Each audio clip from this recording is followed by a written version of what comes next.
Sometime between the hours of 1:30 and 4:30 a.m. on Saturday, October 21st, 2023, 40-year-old Samantha Woll was stabbed to death inside of her townhouse in Detroit, Michigan.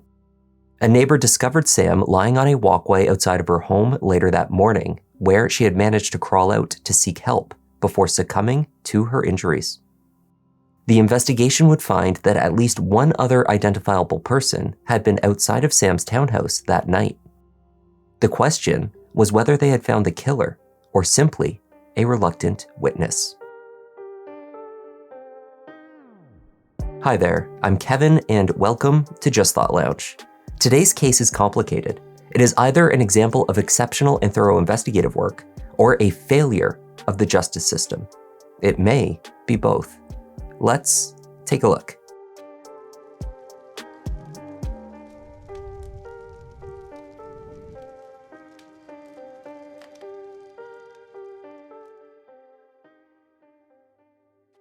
The neighborhood of Lafayette Park, east of downtown Detroit, is composed of two large blocks of residential housing with a greenway, a secluded green enclave, running directly through it. Just west of the greenway is Joliet Place, a stretch of mostly townhouse units next to an elementary school. Around 6 a.m. on the morning of October 21st, 2023, local resident Kevin Mull, who was caring for a friend's dog, stepped out from his front door to let the pup do his business. At that time, it was dark outside. Kevin could barely see what appeared to be the figure of a person lying with their back towards him, legs tucked in, on the sidewalk of the unit across the way. There was no movement. The person wore no shoes. Reaching towards the huddled body, Kevin nudged the person's back, hoping for a reaction, but found none. What he did find was that what little skin was exposed on the individual had turned a shade of blue. Kevin knew with certainty that the woman on the walkway in front of him was dead. He and his wife Jessica called emergency services from their home across the street. Jessica would later learn that the body found by her husband had been a good neighbor and friend, Samantha Woll. My husband was just out walking our dog. And he told me there is a person, potentially a body, laying on the sidewalk. He attempted to nudge the person, and they didn't move, and there's blood present, and the person's just laying there. Is it only your block? It's in our property, yes. It's on my neighbor's sidewalk. How old does the patient look? I'm sorry, ma'am. I cannot, the way the person is laying, I cannot see their face unless I, move the body. And all curled up in a ball, and the person's barefoot, and there's a lot of blood on the sidewalk around. I look somewhat blue. City of Detroit patrol officers Preston Q and Eric Dowd received the call at about 6:30 a.m. and responded to the scene roughly 20 minutes later. EMS had already reached the townhouses at Joliet Place before they arrived. Medics checked for a pulse, but it was far too late. On the ground, only steps from her home, was 40-year-old Samantha Woll. An autopsy would later confirm that she had sustained 8 stab wounds to her head and neck, mostly from behind.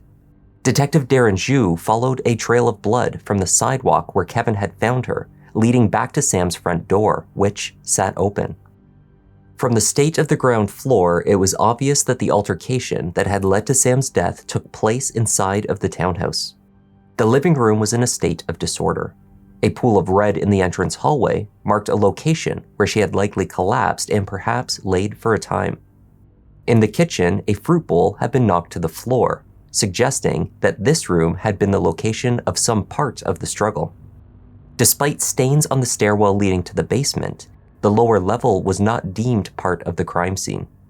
Similarly, the upper level, consisting of Sam's bedroom and guest bed, showed no indication of a disturbance. Her cell phone and iPhone was located on the ground level just underneath the sofa in her living room. There were small but distinguishable smudges on the screen. Later forensic analysis found a likely footprint impression on a living room pillow. It had fallen to the floor along with similar items. Based on the spatter analysis, experts determined that the mess in the living room occurred either during or shortly after the attack. In addition to the impression left on a throw pillow, analysts identified multiple footprints at the scene thought to be made by a bare foot. These were therefore attributed to Samantha. Fingerprints were taken throughout the scene as well. Most were of too poor quality to attempt a match. Those that were usable, again, matched back to Sam. It was a curious set of circumstances for investigators. They did not immediately rule out the possibility that Samantha had been the victim of a robbery, but it appeared quite unlikely. Her wallet, which contained cash, as well as her purse and car keys, sat in plain view on a bench in the entranceway. A credit card was visible on a side table, and Sam's laptop and other electronics appeared untouched elsewhere in the house. Then there was the nature of the attack itself. A violent stabbing, which often, but certainly not always, indicates a crime of passion. Can you speak to anything that could have been involved in why she was killed or murdered, a motive? Can you speak to anything in that regard? We have to be very, very cautious as to what information we share. There are some very intricate details about this case that, if revealed, could really damage what we're trying to accomplish. There are some facts that are known only to our suspect. So I can't get into causation right now, or what he or she may feel was that. But more to come on that at a later date. Right now, what we want to do is get every bit of information we can clarified, analyzed, the evidence that we have analyzed, so we can put more information out to the community to help us identify and bring the suspect to justice. Thank you, Chief. Samantha Woll's death came as a devastating blow to everyone who had been fortunate enough to know her in life. Family later wrote that they were forced to say a wrenching goodbye to a woman who had lived a life of large ideas and small acts of kindness. Friends recalled that Sam had always fought against injustice, motivated by the principle of tikkun olam, Hebrew for healing the world. The concept of fixing society's ills or mending the world was a defining principle of both her faith and actions. As a teenager, Sam volunteered for a group called the Friendship Circle, which mentored children with developmental disabilities. It is now a successful nonprofit that aids and supports 3,000 Metro Detroiters with disabilities and their families. After college, she spent 4 summers working at a rape crisis center. More recently, Sam wrote for the Michigan Daily, focusing on social justice issues. In her spare time, she continued to advocate for progressive causes. She ran at least a mile a day, rain or shine, loved music, especially opera and classical, and she had acquired an extensive book collection. When she died, Sam was the president of the Isaac Agri downtown synagogue in Detroit. Notably, Sam had helped start an interfaith forum where Muslims and Jews could find common ground. The nature of Sam's advocacy seemed always to be motivated first and foremost by kindness.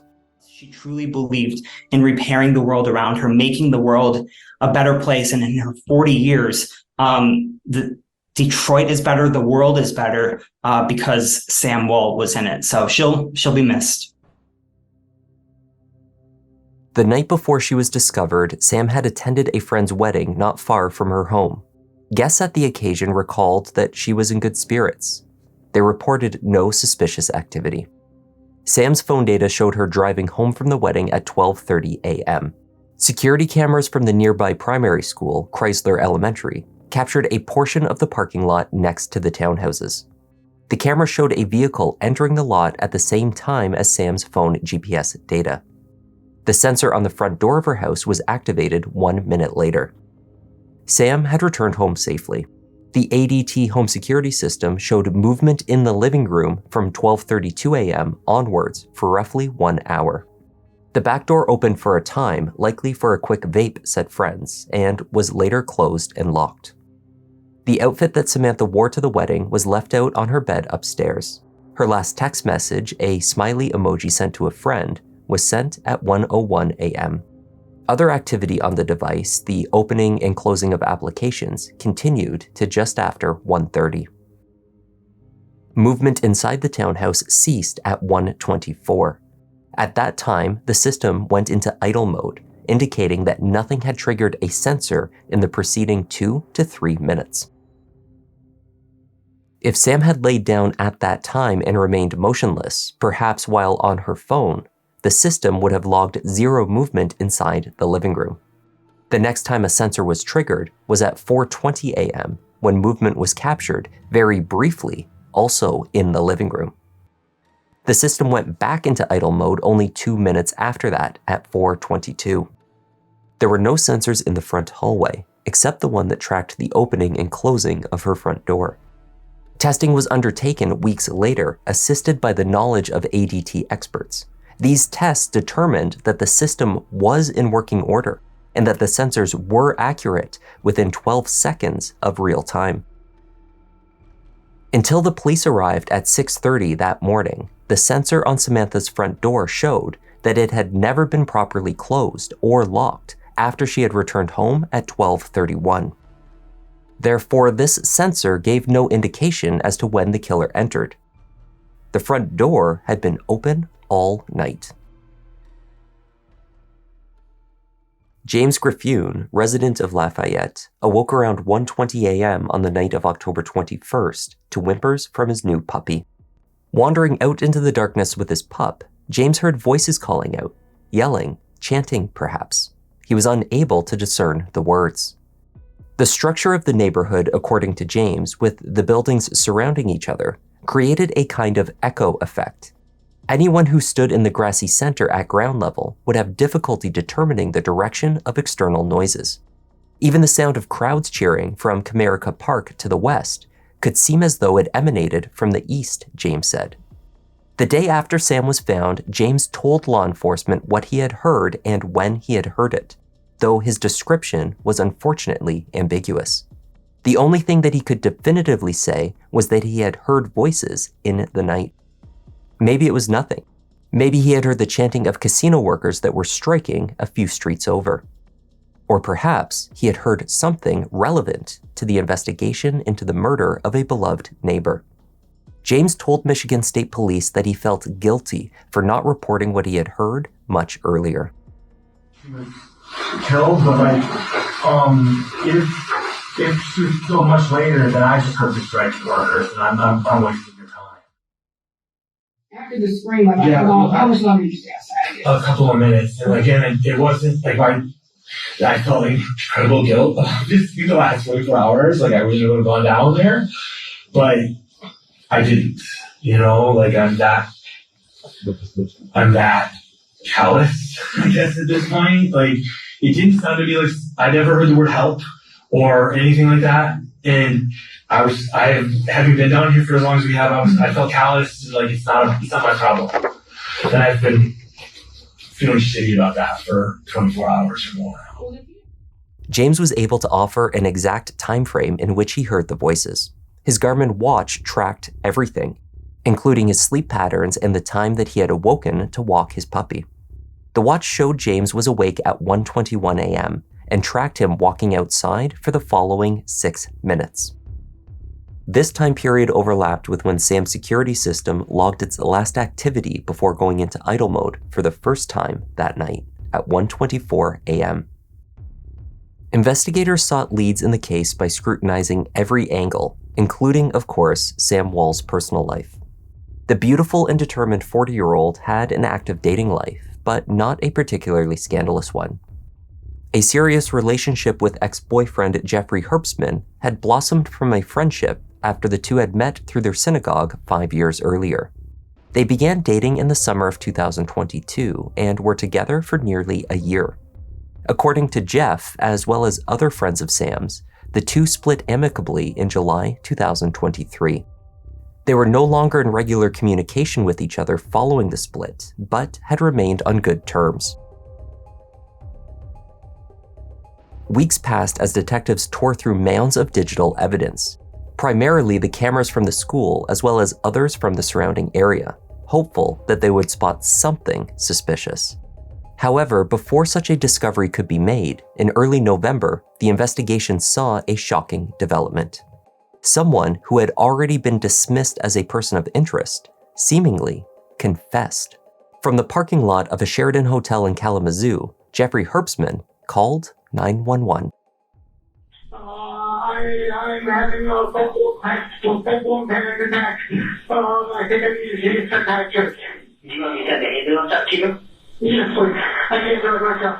All right, tell me exactly what happened. I'm having a panic attack. I think I may be in danger of others.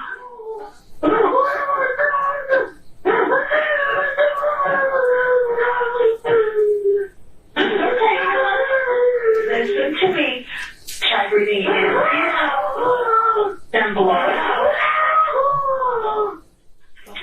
Do you see a police car in the area? Yeah, they just pulled up. Perfect. They're there to speak with you, okay? I'm going to let you up so they can talk with you, okay? You can see my hands. You can see my hands. They're not there to hurt you or anything, okay? You're not in trouble. I know I'm in trouble. You're not in trouble. Jeffrey was working as a data scientist for the medical technology company Stryker. On November 7th, he was in Kalamazoo for work. An hour or so after smoking cannabis and returning to his hotel room, Jeff reported experiencing what he called a psychotic break. Hi. Can you open the door? Can you open the door for me? I know I'm in trouble. No, you're okay. What's going on? You can stay in the car if you want. No. What's going on? Wait, you sitting next to her, Hunter? Send out your body cam, please. Yeah. I've been recorded. What's going on, sir? What's your name? I don't remember anything. What prompted you to call tonight? Do you have any weapons or anything on you? No. Okay. No, there's a knife in the car. Okay. Like a pocket knife or what's your knife? Like a pocket knife. Okay. So what's going on tonight? What's going through your mind right now? I'm having a panic attack. Okay. I'm convinced that I may have murdered my girlfriend and I don't remember it. Where does your girlfriend stay at? Lying on the pavement, the 41-year-old explained that he could not shake the feeling that he had killed Samantha, though he had no recollection whatsoever of the crime. Objectively, he thought, he had motive because she had broken up with him, though he had understood her reasoning at the time and did not fault her for it. He told police that he had opportunity to commit the murder as well. He had been alone all night in his apartment. He could not provide an alibi. In his confused mental state, he said, "I might be trying to outsmart people." What makes you think that you killed her? Because I have the motive and I have the opportunity. I may be trying to outsmart people. Where did this happen at? Yeah, I got it. It's Sam Woll. She's 40, white female. He doesn't know her date of birth, but he said that her phone number is in his phone. What happened?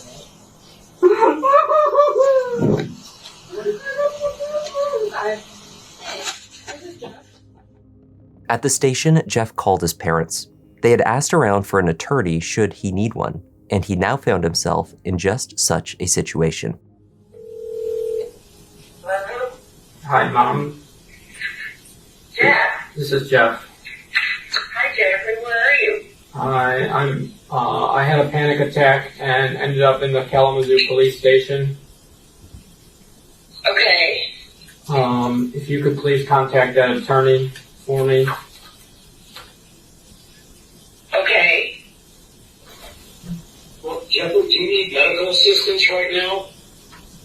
I could use a psychiatrist, yes. Well, then you need to tell them that. I did. And what did they say? They haven't said anything. Jeffrey was held in custody. His home was searched by Detroit PD and the FBI. His car was examined by a forensic team, His phone data was extracted and his communications scrutinized. Jeff was interviewed multiple times. Is there anything else you need right now? No. Okay. No water? Oh, you got water. Yeah. You need a snack? Need to use the bathroom or anything like that? You know what's going on with you right now? Yeah. Huh? I'm getting paid, yeah. You know what for? Yeah. Okay. Well, as long as you know. Okay.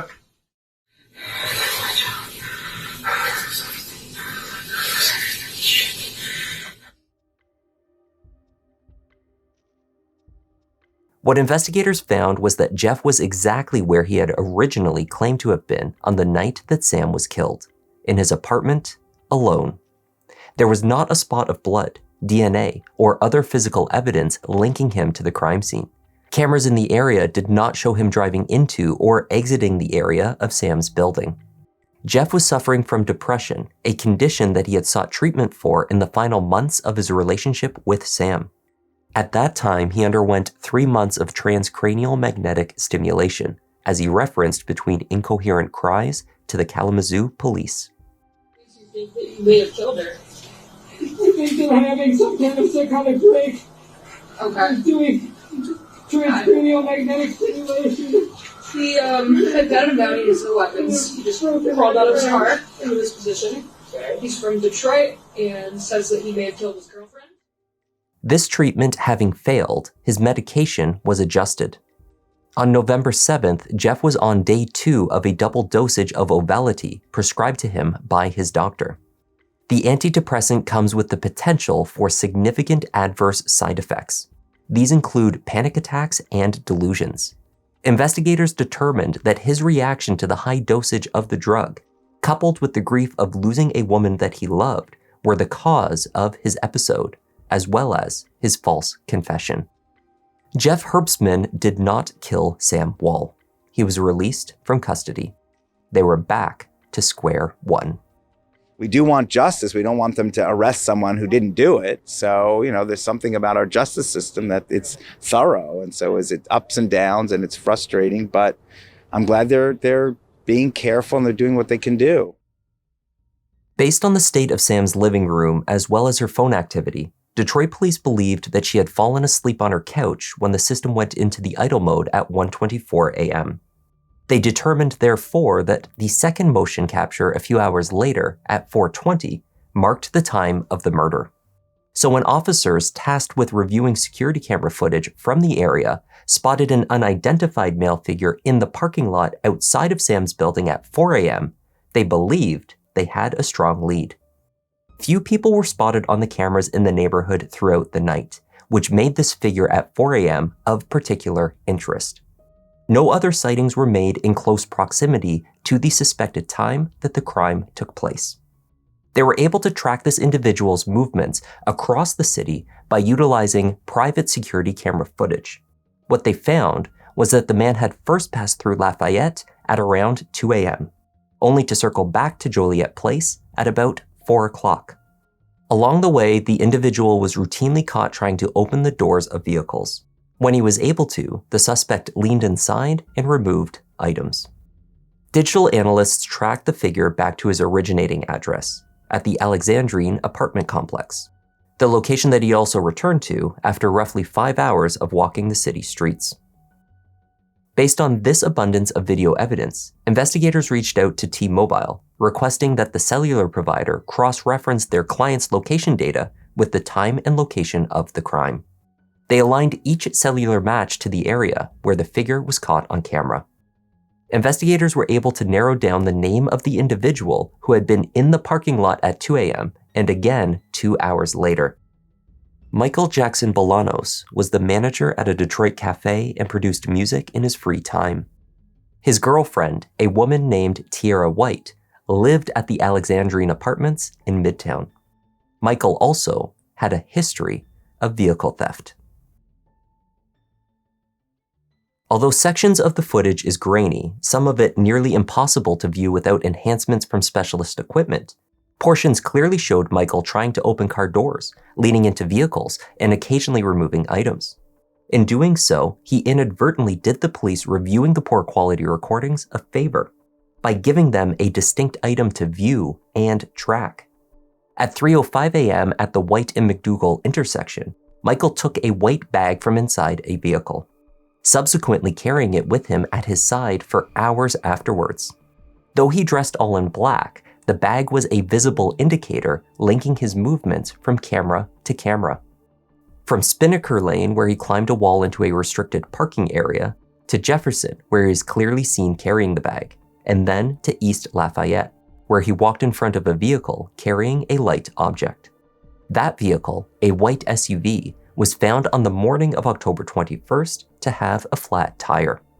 Multiple punctures had been made straight through the rubber. These were roughly the same size as the stab wounds sustained by Sam Woll. The dash camera of a responding officer captured the tire slowly deflating over the course of the morning. It seemed the tire of this nearby vehicle had been slashed in close proximity in time to the murder. They also noted in footage prior to 4 a.m. that Michael was wearing a pair of what appeared to be surgical gloves. There is a gap in footage tracking Michael between 4 a.m. outside of Sam's building until 4:23 a.m. when he is captured a quarter-mile away on Monroe Street on a bridge running over the I-375. Police believed that it was over this roughly 20-minute span that Sam had been killed. When Michael was spotted again, he no longer appeared to be wearing his gloves. Detroit PD and Michigan State Police performed mobile surveillance on Michael Jackson-Bolanos for weeks, hoping to gain further leads. On November 30th, he was pulled over for a standard traffic stop, at which time officers requested that he come into the station to answer a few questions. All good? All good. All right. Tell you what I'm going to do. I got to do something real quick, so I'm going to have you sit in my car. But if you sit in my car, I got to run you real quick. So set your phone down right there. Hey, why you what? Yeah, set your phone down right there. Yeah, what I do, bro? Yeah, you're okay. You're doing fine. You're being real cooperative, actually. Yeah, so. Why am I sitting The arresting officer patted Michael down before taking him into the station. But upon entering the interrogation room, Michael emptied his pockets onto the table, dropping an ID, a piece of paper, and a knife. He claimed that it was the only one that he owned. He kept it on hand to cut seatbelts in case of an emergency, he said. When Michael sat down to speak with detectives, he believed that he was being questioned in relation to stolen property. He was not informed that he had been under mobile surveillance as a murder suspect, nor that he was speaking with homicide detectives. Michael did not request an attorney. So I told you why they brought you here, right? I gotta speak to some detectives about some property, so I'm here today to answer your questions. Appreciate you. Michael eventually provided 4 different versions of his activities on the night of the murder. At first, he insisted that he did not steal from any vehicles. With his previous convictions, another charge was likely to result in a lengthy prison term. I don't commit no crimes. I just want to work. I'm a manager. I don't do nothing, bro. I'm on the right track, sir. After being presented with still images from some of the security footage, Michael conceded reluctantly that he took photos of cars for others to steal, posting the photos and videos with their locations to a Telegram chat. Repeatedly, Michael told detectives that he never did anything violent. The apartment on the Alexandrine, right? Yeah, that's me. Mm-hmm. Yeah. So we were able to follow you from your apartment all over downtown. All over downtown? Yes, downtown. But I was not hitting no cars. I'm really like homeless. I walk around. Mm-hmm. I have not hit no cars or nothing. Bro, I'm not hitting no cars on my soul. So this is me right here. Mm-hmm. And this is you leaving an area where you were empty-handed and then coming back out with a bag. From stores. This is a store. This is a store bag. Yeah, it is. You got this after going into a parking structure. I didn't get nothing going after going into no parking structure. I have not hit no cars. I do not hit cars. I don't do that.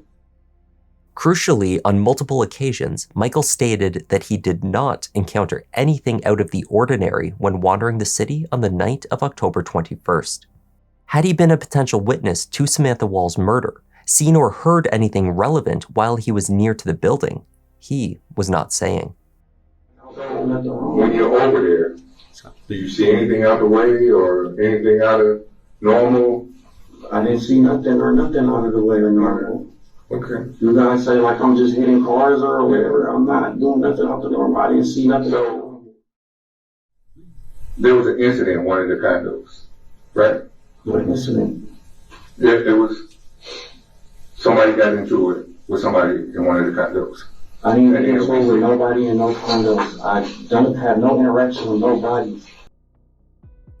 If Michael had entered Sam's open door at 4:20 when her ADT system logged movement and killed her, then he would have had to run the quarter mile to reach the bridge. Estimates by law enforcement determined that he needed to cover that distance in 70 seconds. Michael stated that he had, in fact, run from the lot, but in response to spotting what he thought was a security vehicle. You see the security car, and that's why you ran. Don't know nothing. I didn't see nothing out the way besides that, and I took off running. Why take off running though if you're not pulling angles? Because, bro, I'm not doing nothing. Man, I don't know, man. Detectives told Michael that his phone location data placed him inside Sam's house. They also told him that they had video showing him exiting her building at the same time that Sam's security system logged movement. This evidence did not exist. Comparing your time to this video, to her ADT. To who? Who the fuck is her? What was our houses in the area? I did not go in no houses. You went in one at least. I didn't go in no house. How can I go in a house? You tell me? Tell you what, I did not go in no house, bro. I'm not lying to you. I'm not trying to make nothing up or nothing. I did not go into nobody's house. This is the only place I went into. My girl's apartment. Left there and came back there. That motion detector, we see you, right? I didn't go in nobody's door. Well, maybe it's coincidence. You said a motion detector. You see the motion detector goes off, right? Then we see you come out. Right? You see who? You. You see my this? You see like how you see right here, me come out of a house? So yes, we see you come out of there. So we're going backwards. Because at that point, we didn't know where you came from. I never came out of those fucking houses, bro. After a detective handed Michael his card, revealing they worked in the homicide division, the conversation shifted. Michael admitted to hitting handles or trying to steal from unlocked vehicles. He denied entering any homes. He emphatically denied any part in Sam's murder. Do you know where you're at now? I'm downtown right across from Indiana. But you know what office you're in? Oh, no, hell no. I ain't kill nobody. Hell no. I don't even get down like that. They tell me property. That's it. When a search warrant was obtained, police located a handful of curious items, including more than one knife that Michael had claimed not to own. The match to a murder weapon was not made, however. They also found the black North Face jacket that he had been wearing on October 21st. On the back of the right sleeve, trace amounts of blood were detected. Forensic testing later revealed these small stains were a match to Samantha Woll. Similarly, specks of Sam's blood were located on the backpack that Michael was seen wearing home on the night of the murder. Since October the 1st, the day that Samantha Heather Woll was killed, there has been a painstaking, diligent, and tireless work done by the Detroit Police Department in my office, oftentimes around the clock, and I commend them for that.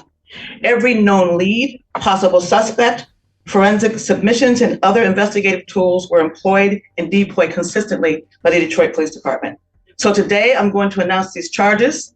We have charged Michael Manuel Jackson-Balanos. Count 1, homicide, felony murder.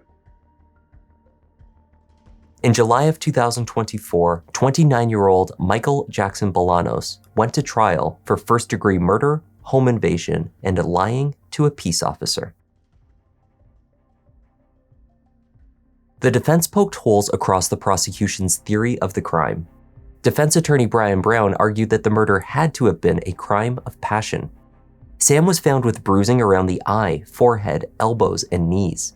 The attack had been personal, Brown said, and it had not been over quickly.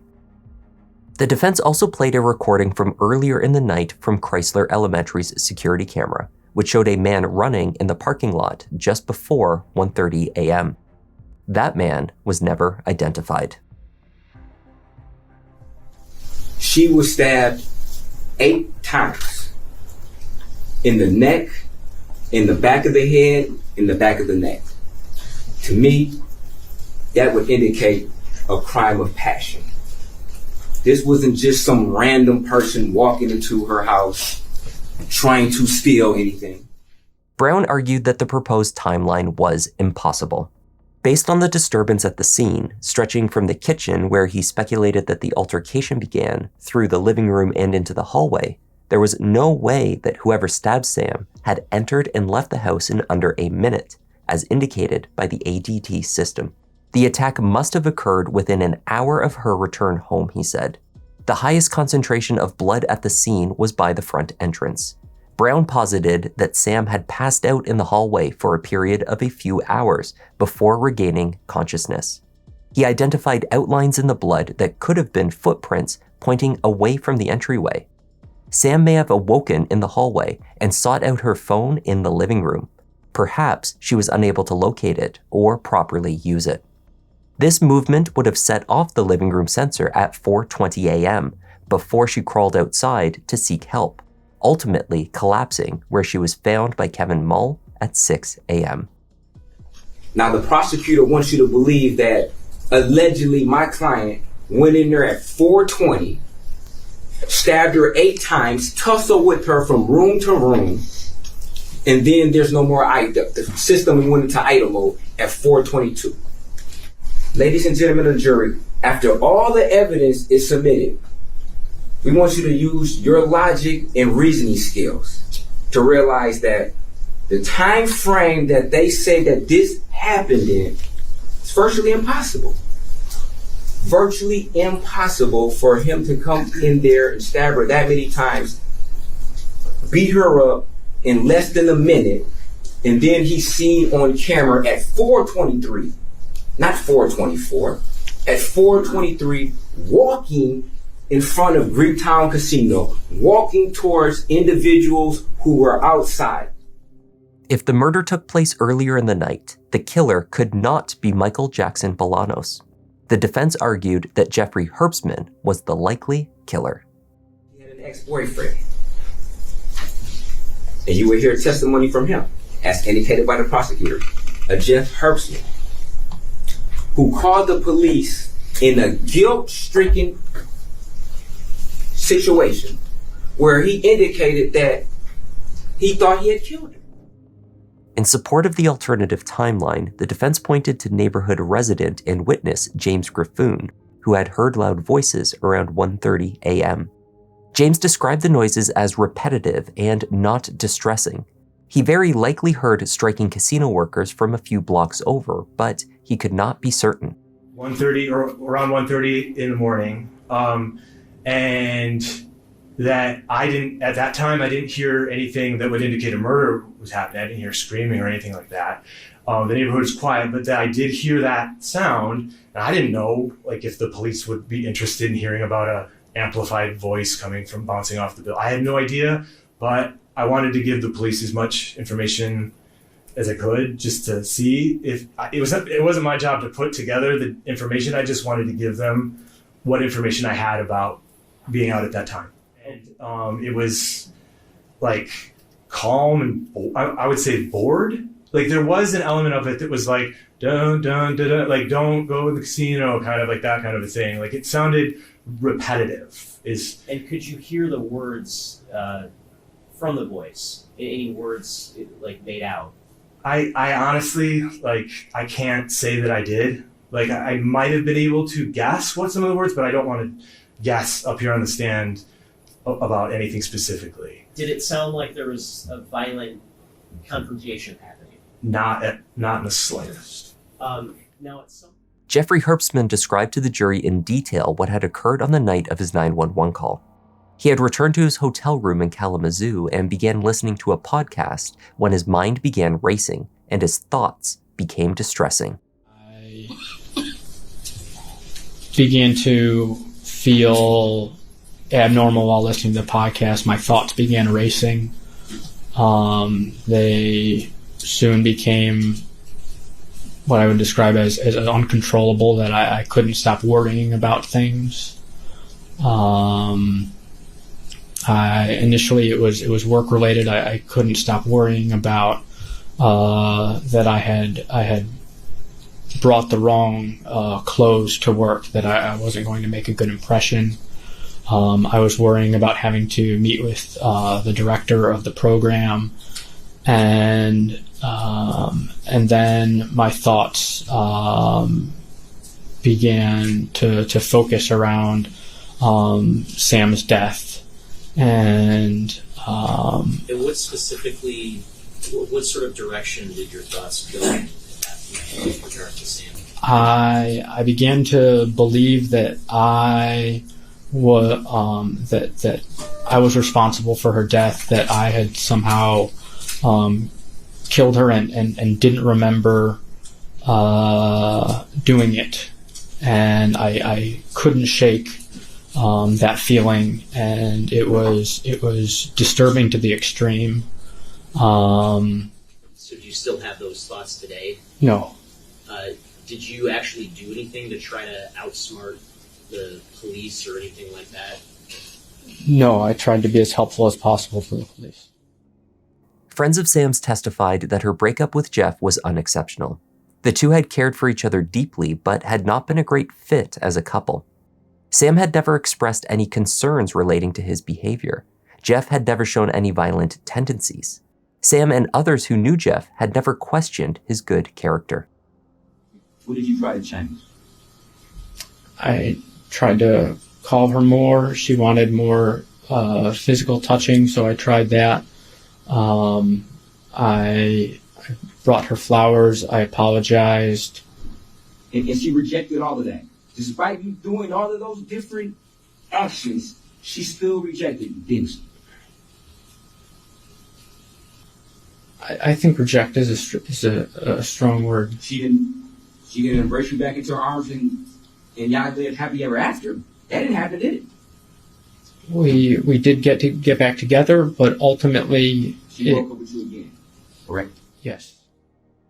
To Sam's family and friends, it seemed that Jeff's mental health struggles were being weaponized by Michael Jackson-Bolanos' defense team. However the defense's tactics were characterized, it seemed to be effective. Brian Brown hammered Jeff about the statements that he made to police, and whether he was in fact motivated to confess to the murder by the guilt he felt over committing the crime. When I was sitting in that room, I was trying to understand what had gone on to cause me this utterly abnormal behavior that I had never experienced before, had never experienced since, and I believe was caused by an adverse reaction to this medication. Now, when you say adverse behavior that you've never experienced, are you talking about the actions that happened on October the 20th? Those actions? No. Is that what you were thinking about? No. Oh, you wasn't thinking about that at all? That didn't cross your mind at all? You weren't replaying in your mind anything about October the 20th leading into the 21st at all that time you were sitting in that police station. Is that what you're saying?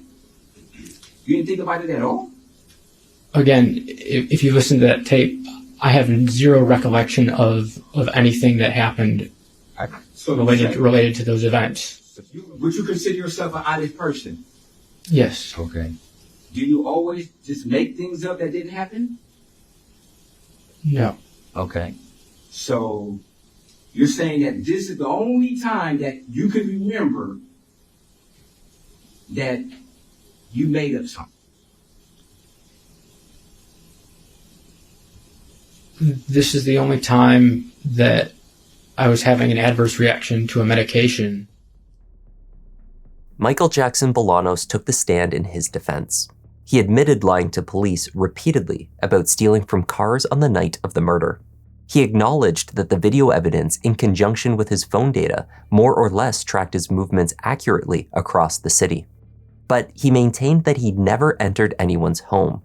At just after 4 a.m., when he was captured in the Joliet Place parking lot, he did encounter Sam Woll, he said. Just like Kevin Mull, he had spotted a figure lying on the ground. He too chose to approach her. I did. And what, if anything, did you do when you approached? I touched the person's neck to see if they were okay. Okay. And was the person okay? Did they respond to you? They wasn't okay. Okay. And you said you touched their neck? Yes. Do you know which hand you might have used? My right hand. Okay. And why are you sure that you used your hand? Because I remember. Okay. And did you do anything? Did you shake the body? Did you do anything? I didn't shake the body. I just checked the neck, put my hand kind of like in between right here. No air, no like breath or nothing. And once I realized that I just touched the dead person, I just grabbed the bag and I left. Okay. And what did it feel like? What did the body feel like? Cold and like crusty. There is no DNA, fingerprints, or other physical evidence placing Michael inside Sam's home, nor is there camera footage showing him entering or exiting the building. The blood found on his sleeve and backpack, based on his testimony, was easily explained. He had leaned over and touched her with his right hand, which could have resulted in very small bloodstains on his right sleeve and backpack. This was not, of course, the story that he had told police. The state also played recorded audio of a phone conversation he had with girlfriend Tiara following his arrest, in which she told him that she had washed his jacket before police found it. It never even washed the jacket, bro. It was already how it was. If it washed the jacket, bro, it wouldn't have been nothing on the jacket. Like, y'all so stupid. That's why it has been washed. It has, and I respect that. After Tiara made that statement on the recorded phone line, Michael promptly hung up. He called back moments later stating, "Don't say nothing. I don't want to hear what you got to say about the jacket." There were also apparent inconsistencies with Michael's testimony, including an assertion that he ran from the scene out of fear for how it would look if he was the person who discovered Sam's body. Well, when I got close enough after I had touched the person, I could tell it was a female by the amount of hair. Okay. Could you tell their race? No. Okay. When I realized she was dead, I wanted nothing to do with the entire situation. I'm a black guy out in the middle of the night breaking into cars, and I find myself standing in front of a dead white woman. That doesn't look good at all.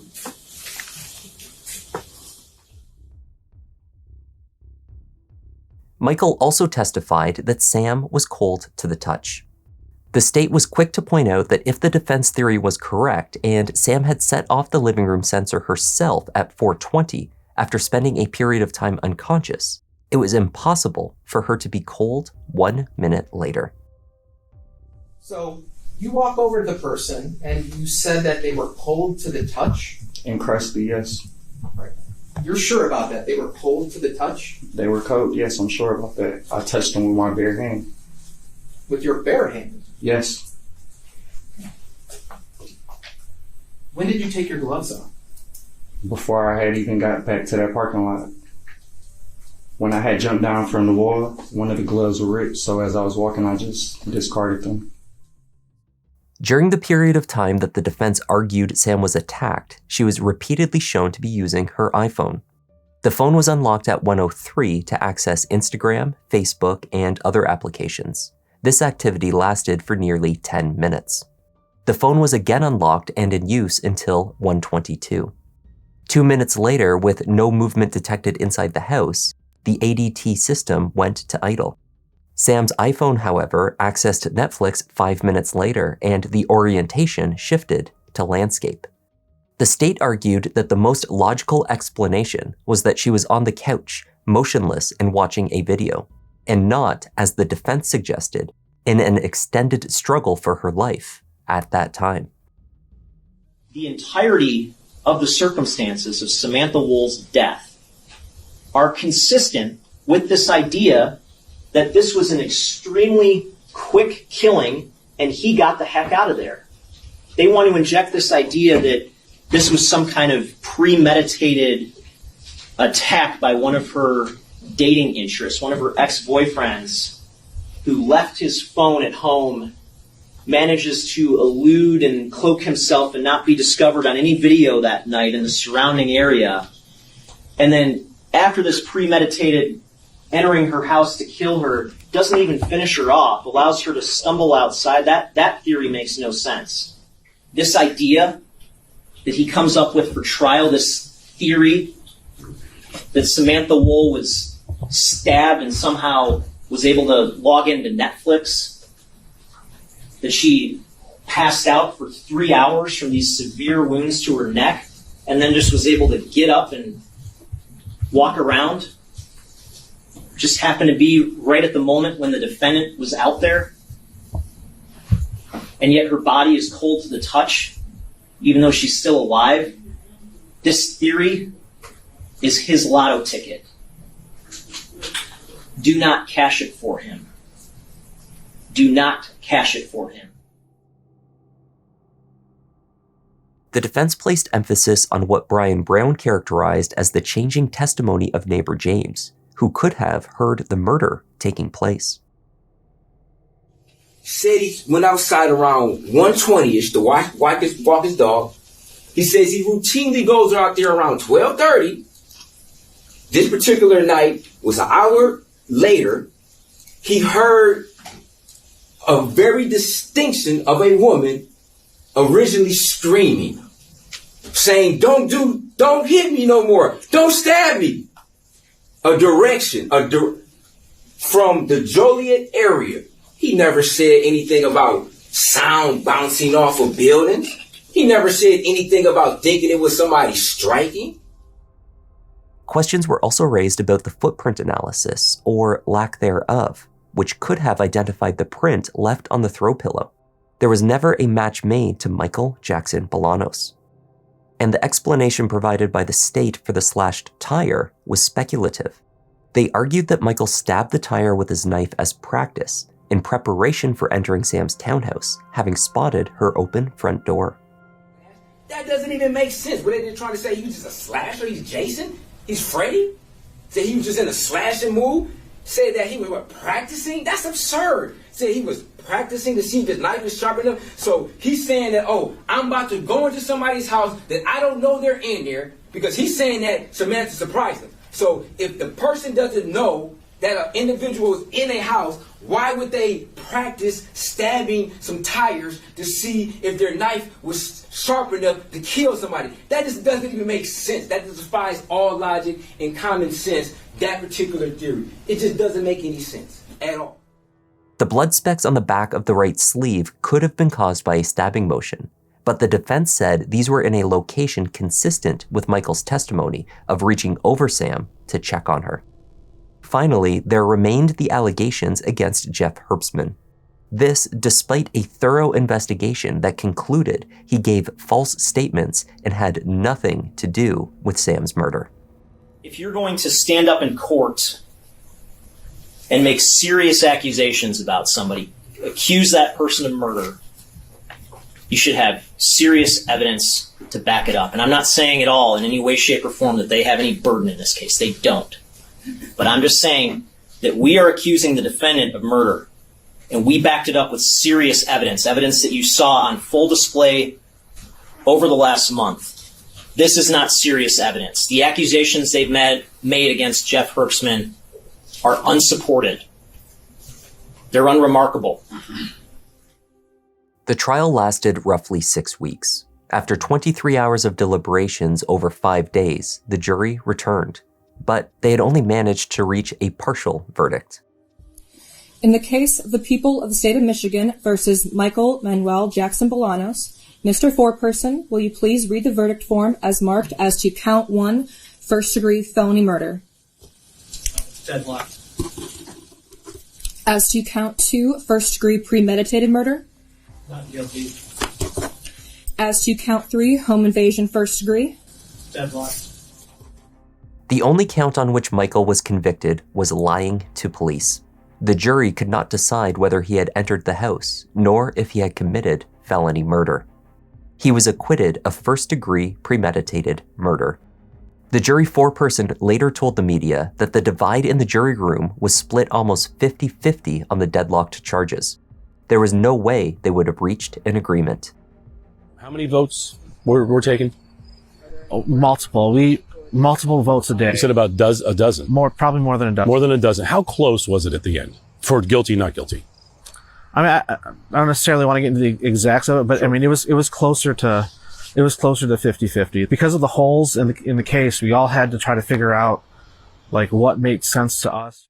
I'm a little disappointed that I mean, I know they said that Herbson had some sort of episode, but to me, that was proving he also lied to the police, right? What's good for the goose is good for the gander. Like, if it was me, I would have thought he could have been charged with the same thing. I mean, do you think he should have been? Yeah, I think so. At the sentencing hearing, Judge Van Houten handed down 18 months to 15 years for lying to the police. Had Michael not been categorized as a habitual offender, he may have been outright released on probation. Number of times that the defendant lied. And I have to say, if lying was an Olympic sport, you would get the gold medal, sir, because you told lie after lie after lie throughout those interviews, interrogations, and even a few on the stand. The judge also ruled that double jeopardy applied to the felony murder charge, despite the failure of the jury to reach a verdict. The ruling was based upon established legal precedents. Since a jury had found Michael Jackson-Bolanos not guilty of first-degree murder, he could not be retried on the felony murder charge, because both counts were based on the same premise and the same crime. As it currently stands, no one will be held responsible for the murder of Samantha Woll. After the verdict, Sam's family told the media that it pains them that justice for Sam has not been served. Ironically, Sam had spent much of her own life working towards a more just world. A good friend also reflected upon how disappointed and disgusted Sam would have been to have seen those that she had loved traumatized all over again throughout the lengthy trial. We're still looking for justice. We are absolutely convinced overwhelming evidence points to him as the murderer, and disappointed in the justice system, but we're glad he's going to remain in jail for the next few months and hopefully longer. Psychological torture, going through this for so long, and nothing will bring our daughter back, even though we're hoping for justice. We just miss her dearly and want everyone to know what a wonderful person she was. That was the tragic case of Samantha Woll. Thanks for joining me, and a special thanks to KD and Crim401 for joining the Members Lounge. I'm Kevin, this is Just Thought Lounge, and I'll see you in the next one.